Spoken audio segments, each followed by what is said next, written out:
आज इस पवित्र सी धरा पर, बरनाला की पावन धरा पर बैठ करके हम श्रीमद् भागवत महापुराण की कथा आज से नित्य 7 दिनों तक श्रवण करेंगे।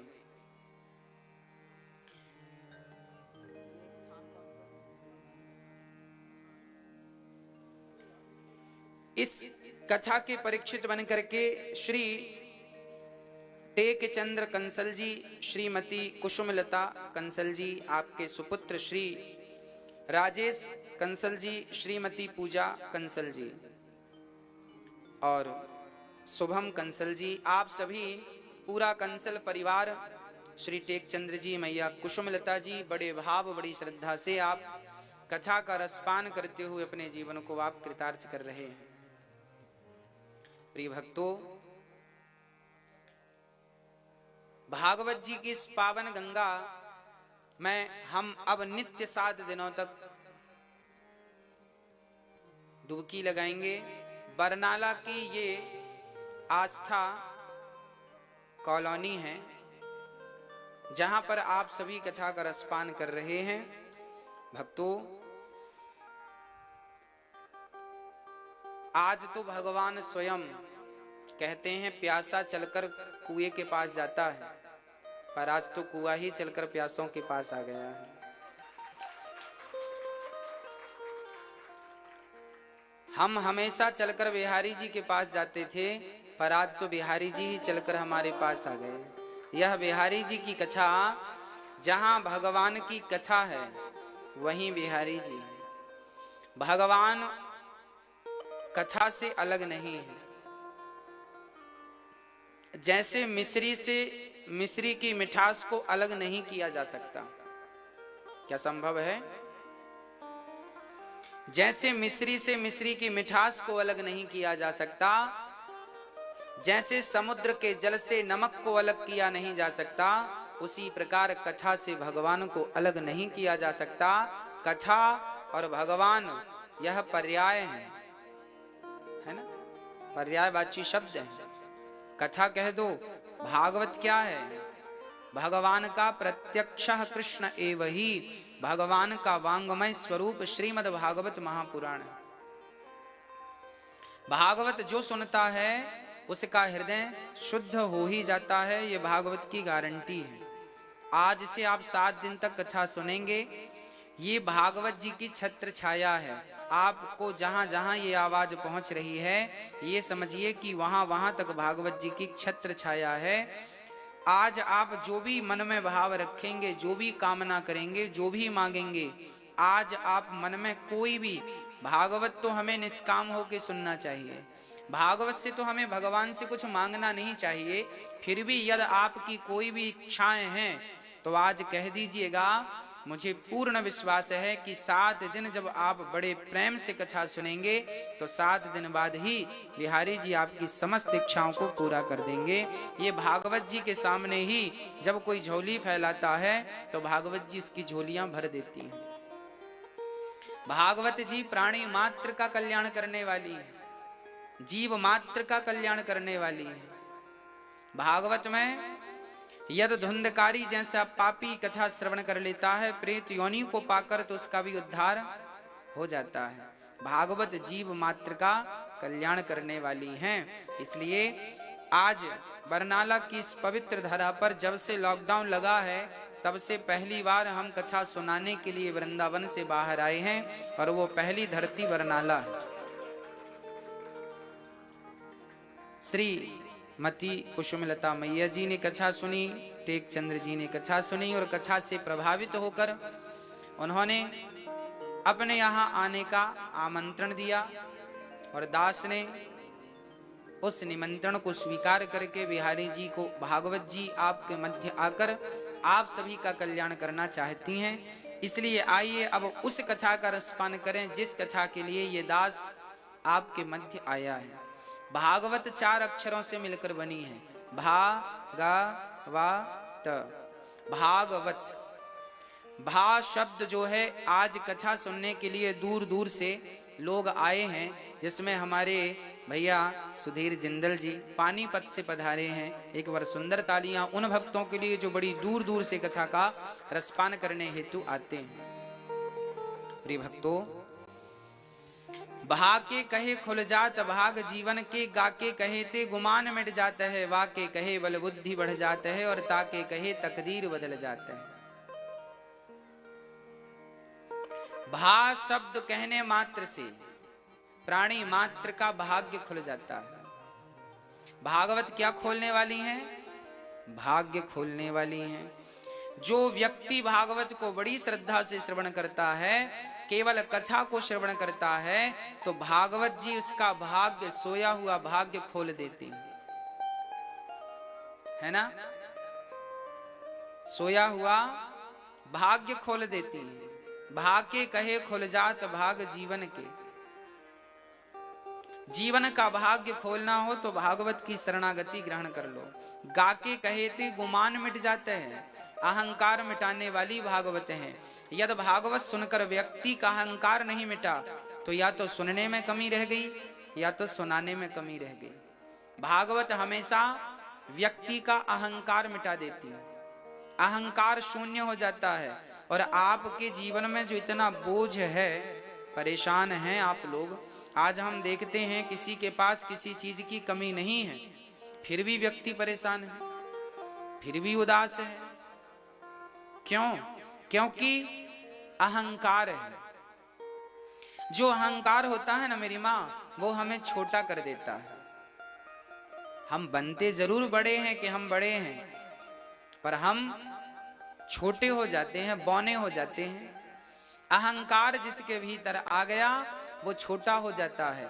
इसलिए भागवत कदापि अहंकार आने नहीं देती। जैसे छतरी हमेशा हमें बारिश से बचाती हैं, उसी प्रकार भागवत जी हमें हमेशा अहंकार से बचाती हैं, छाता बनकर हमारी, छतरी बनकर हमारी रक्षा करती हैं। ऐसी भागवत भाग्य कहे से भाग्य खुल जाते हैं, और गा शब्द मात्र से गुमान अर्थात अहंकार मिट जाता है। वाक्य कहे बल और बुद्धि बढ़ जाते हैं। वाह मतलब बल, कौन सा बल?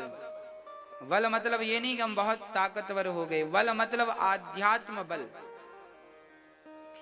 आज लोगों के पास पैसों का बल तो है, खूब खा खा के शारीरिक बल भी है, पर आध्यात्म बल से अक्सर लोग कमजोर देखे जा रहे हैं। भीतर का जो आध्यात्म बल है, आज लोग उस आध्यात्म बल से टूट रहे हैं। थोड़ी थोड़ी बातों में लोग परेशान हो जाते हैं। क्यों परेशान हो जाते हैं? क्योंकि उनके भीतर आध्यात्म बल नहीं है। ये आध्यात्म बल क्या होता है, आइए इसको भी हम समझने का और समझाने का प्रयास करते हैं। ये जो आध्यात्म बल है, एक्चुअली ये बल ये है कि एक उदाहरण से हम इस बल को आप तक पहुंचाते हैं। एक व्यक्ति था, उस व्यक्ति का एक्सीडेंट हो गया, उसका एक पांव फ्रैक्चर हो गया। वो जा रहा था भगवान का दर्शन करने, रास्ते में एक्सीडेंट हो गया, हॉस्पिटल पहुंच गया। तब उसके मिलने वाले उसके फ्रेंड लोग आए और दोस्तों ने कहा, देख तू भगवान की भक्ति करता था तो देख तेरा पांव टूट गया। नेगेटिव बात कह दी ना लोगों ने। लोगों ने क्या कह दिया कि तुम भगवान का दर्शन करने जा रहे थे तो एक्सीडेंट हो गया, नहीं जाते तो नहीं होता। लोगों ने उसे नेगेटिव कर दिया, लोगों ने उसके आसपास नकारात्मक ऊर्जा भर दी, नकारात्मक ऊर्जा से उसे भर दिया। तब उस व्यक्ति ने कहा, देखो ये तो भगवान का धन्यवाद है कि मेरा एक ही पांव टूटा, एक्सीडेंट तो ऐसा हुआ था कि मर भी सकता था, पर भगवान की कृपा से उनके दर्शन के लिए जा रहा था, उन्होंने मेरा इतना बड़ा संकट इतने से मैं टाल दिया। ये बिहारी जी की कृपा है। ये है,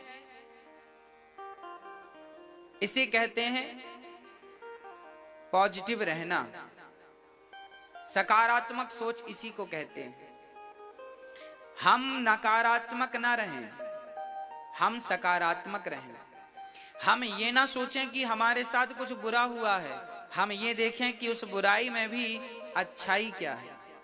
क्योंकि हमारे ऋषि मुनि, हमारी गीता यही कहती आई हैं कि जो होता है अच्छे के लिए होता है, जो हो रहा है अच्छा हो रहा है, और कल को जो होगा वो भी अच्छा होगा।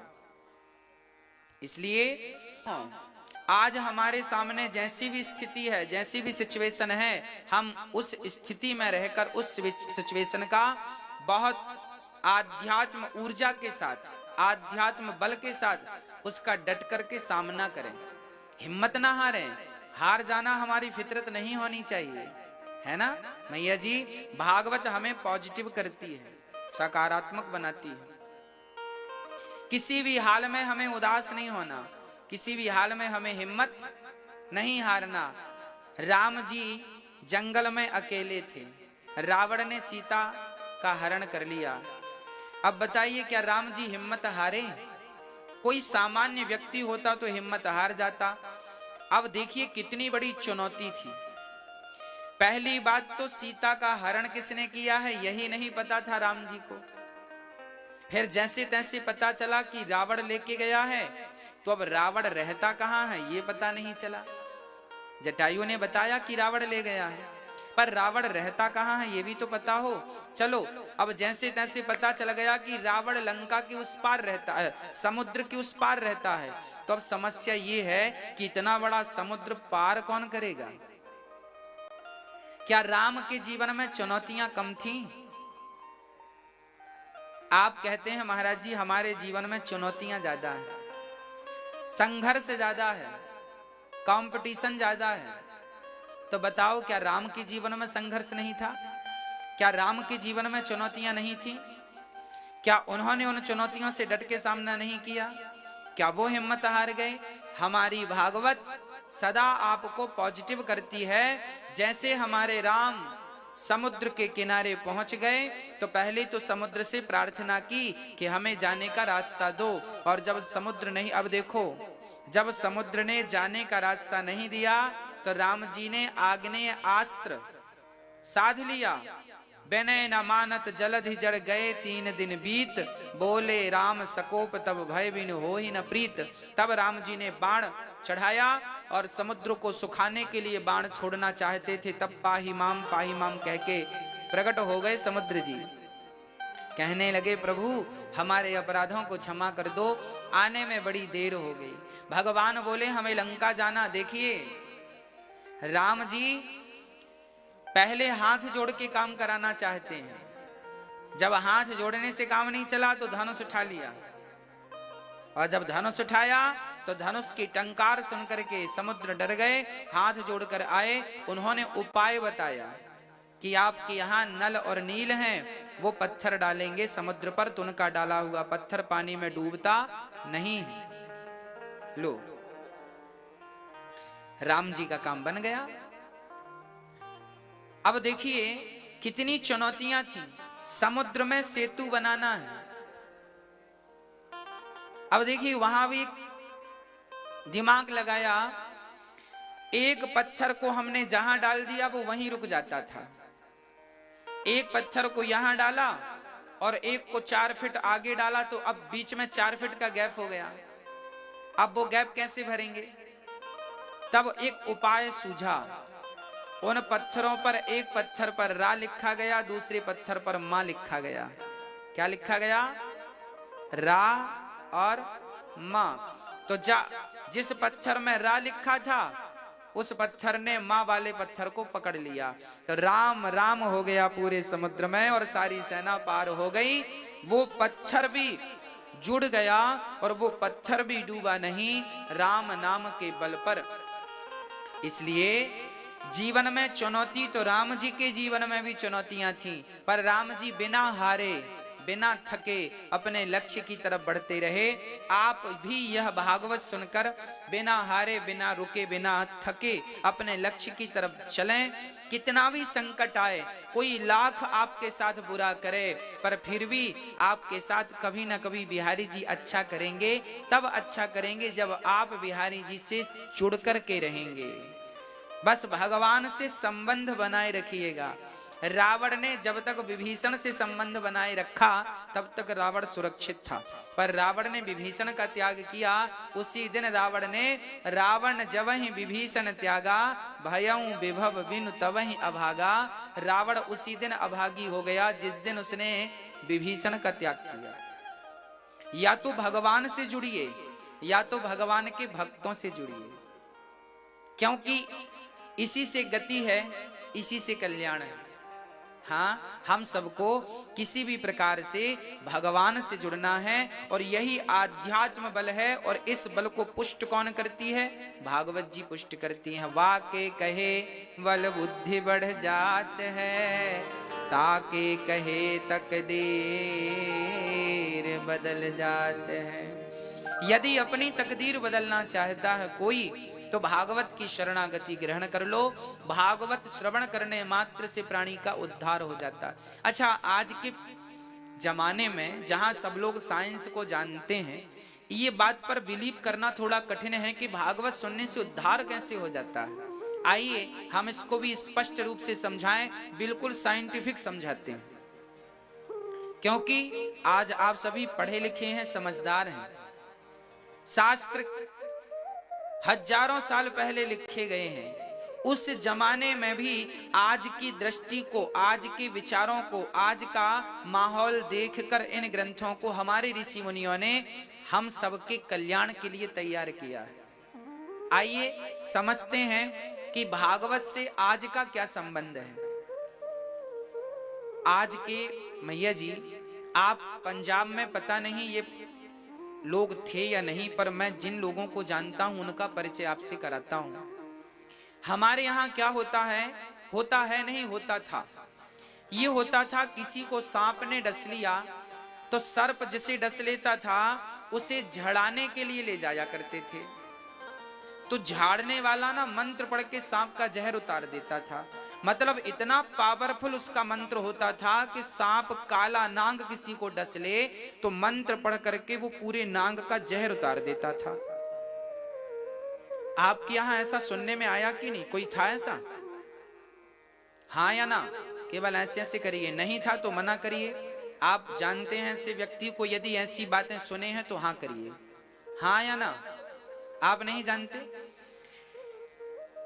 जिसे सांप डस लेता था तो झाड़ने वाले आज भी ऐसे लोग हैं जो सांप के जहर को, सर्प के जहर को मंत्र से उतार देते और वो व्यक्ति बिल्कुल जिंदा हो जाता है, बिल्कुल स्वस्थ हो जाता है।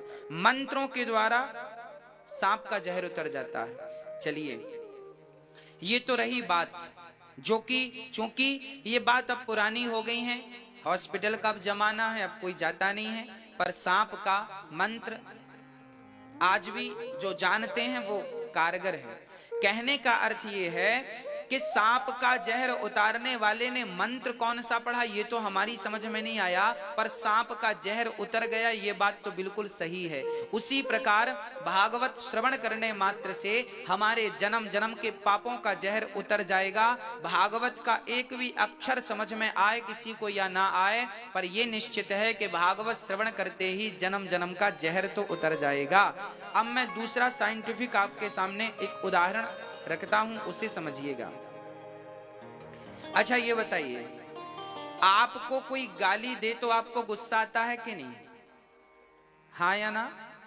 आता है। अच्छा, गाली अभी सुनने को मिली है तो गुस्सा अभी आएगा कि कल आएगा? अभी आएगा। अच्छा, गाली निकलती कहां से है? मुख से। और गाली अंदर कहां से जाती है? कानों से। गाली देने वाला मुख से बोलता है, सुनने वाला कानों से सुनता। गाली आपने दी तो गुस्सा तुरंत आएगा, मन अशांत हो जाएगा, शांति समाप्त हो जाएगी। हाँ या ना? अब समझिएगा, गाली भी मुख से निकलती है और ये कथा भी मुख से ही निकल रही है। दास अनिरुद्ध के मुख से कथा आप सुन रहे हैं। गाली भी कानों से प्रवेश करती है और कथा भी आपके कानों से प्रवेश करती है। अब देखिएगा, यदि गाली मन को अशांत कर सकती है, गाली का प्रभाव तुरंत देखने को मिलता है, तो कथा मन को शांत करती है, कथा का प्रभाव भी देखने को मिलता है। बस इसे कोई बड़ी श्रद्धा से सुने तब तो काम करेगी। कथा प्राणी मात्र का जीवन बदल देती है। जो व्यक्ति से सुन लेता है उसका सारा कष्ट समाप्त हो जाता है। भागवत जी के एक एक श्लोक आपको, जैसे हम लोग गुरुवाणी सुनते हैं या पढ़ते हैं, कई बार गुरुवाणी सुनने में और पढ़ने में कई बार इतने कठिन शब्द होते हैं कि हमें समझ नहीं आते कि इनका अर्थ क्या होगा, पर वो शब्द हमारे भीतर जाते हैं तो हमारा कल्याण करते हैं कि नहीं। गीता का शब्द हमारी प्रकार भागवत जी में 18,000 श्लोक हैं। एक एक श्लोक प्राणी मात्र का कल्याण करने के लिए बिल्कुल तैयार है। जैसे आग की एक इतनी सी चिंगारी बड़े से बड़े ढेर को जलाकर खाक कर देती है, उसी प्रकार भागवत का एक शब्द प्राणी मात्र के जीवन का समस्त पाप जला करके भस्म करने की ताकत रखता है। ये भागवत की महिमा है।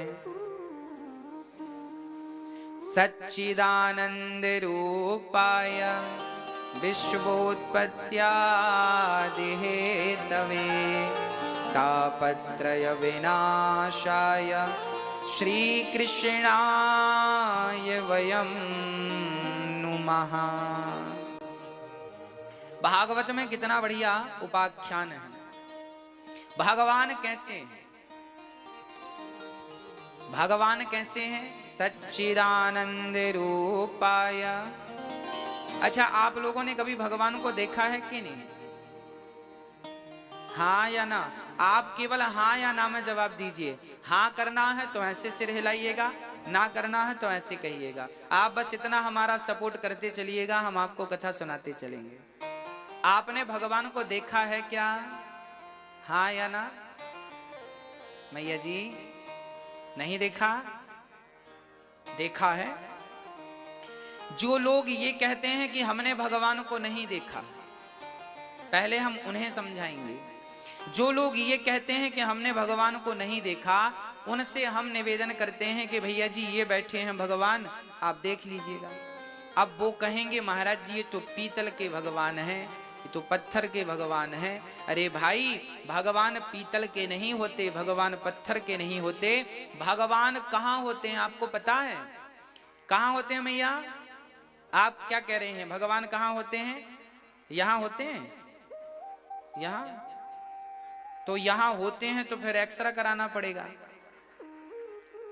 यदि आप कहेंगे कि भगवान यहाँ है छाती में, हृदय में, तो फिर एक्सरा करा के देखना पड़ेगा कि है या नहीं। भगवान ना तो हृदय में होते हैं, ना तो मंदिर में होते हैं, ना तो मूर्ति में होते हैं, ना तो तीर्थों में होते हैं। भगवान होते हैं सिर्फ भक्त के विश्वास में। यदि विश्वास है तो भगवान सब जगह है, और विश्वास नहीं है तो भगवान कहीं नहीं है। ये ठाकुर जी हैं, ये भगवान हैं। ये भगवान है किनके लिए? जिन्हें विश्वास है उन्हीं के लिए तो भगवान है। जिन्हें विश्वास नहीं है उनके लिए तो पीतल है। भाई बिहारी जी किनके लिए भगवान है? जिनको बिहारी जी पर विश्वास है। अब विश्वास ही नहीं है तो फिर उनके लिए तो केवल पत्थर है। तो भगवान केवल विश्वास का सब्जेक्ट है। प्रहलाद जी ने कहा इस खंबे पर भगवान है। प्रहलाद जी ने विश्वास से कहा कि खंबे पर भगवान है। तो भक्त का विश्वास टूट ना जाए, इसलिए भगवान खंबा चीर कर प्रकट हो गए कि मेरे भक्त का विश्वास ना टूट जाए।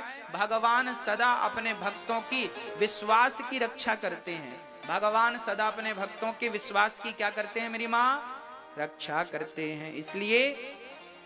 इसलिए भगवान पर केवल विश्वास करना सीखिए। क्या करना सीखिए? विश्वास कीजिए। अच्छा एक बात बताओ, पुरुषों से प्रश्न है मेरा। जब आप शेविंग कराने जाते हैं दुकान, तो आप तो चेयर पे बड़ी आराम से बैठ जाते हैं, नेत्र बंद कर लेते हैं, और आपके गालों में छुरा चलता है। हाँ या ना? गालों में उस तरह चलता ना। अब बताइए, कोई आपके गालों में छुरा चला रहा है और आप आंख बंद किए, बोलो क्यों? क्योंकि आपको विश्वास है कि ये मुझे चोट लगने नहीं देगा। ये जो है सेविंग करने बनाने वाला, ये मुझे चोट लगने नहीं देगा। ये आपका क्या है?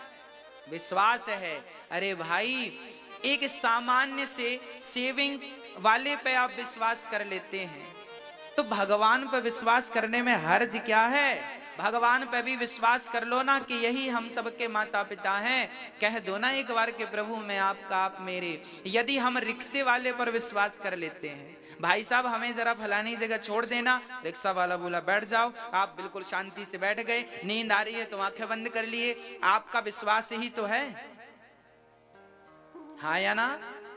यदि हम रिक्शे वाले पर विश्वास कर लेते हैं, सेविंग बनाने वाले पर विश्वास कर लेते हैं, अरे हम तो सामान्य लोगों पर कई बार विश्वास कर लेते हैं। यदि हम सामान्य लोगों पर विश्वास कर लेते हैं, तो मेरी प्रार्थना है, मेरे कहने से एक बार भगवान पर विश्वास करके देखिएगा, बिहारी जी के चरणों पर विश्वास करके देखिएगा, और जितना विश्वास अभी आपको है, इससे ज्यादा विश्वास की जरूरत पड़ेगी।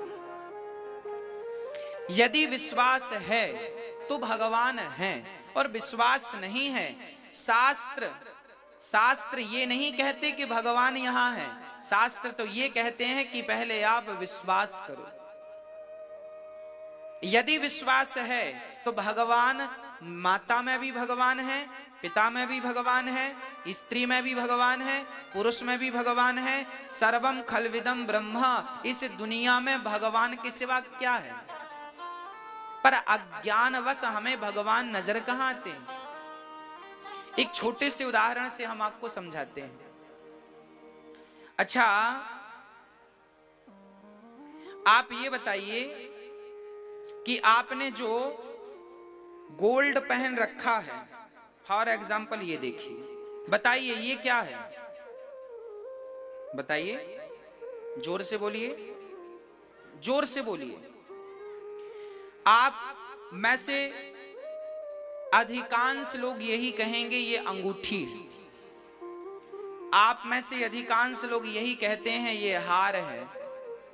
आप में से अधिकांश लोग यही कहते हैं ये बाले हैं, ये बिंदिया है, ये वो है। हम आभूषणों का नाम लेते हैं, हम कहते हैं कि ये वस्त्र है, हम कहते हैं ये कपड़ा है, ये वस्त्र है, पर सच्चाई ये नहीं है। अभी आपसे पूछा जाए ये क्या है, तो आप यही कहेंगे ना ये वस्त्र है, कपड़ा है, हाँ या ना? परंतु ये कपड़ा नहीं है, ये वस्त्र नहीं है, तो फिर क्या है? ये सिर्फ धागा है। एक एक धागा यदि हम निकालेंगे तो ना कपड़ा रह जाएगा, ना शॉल रह जाएगी, ना वस्त्र रह जाएगा, ना चुनरी रह जाएगी, ना साड़ी रह जाएगा, ना गमछा रह जाएगा। क्या रहेगा? एक एक धागा यदि हम निकाल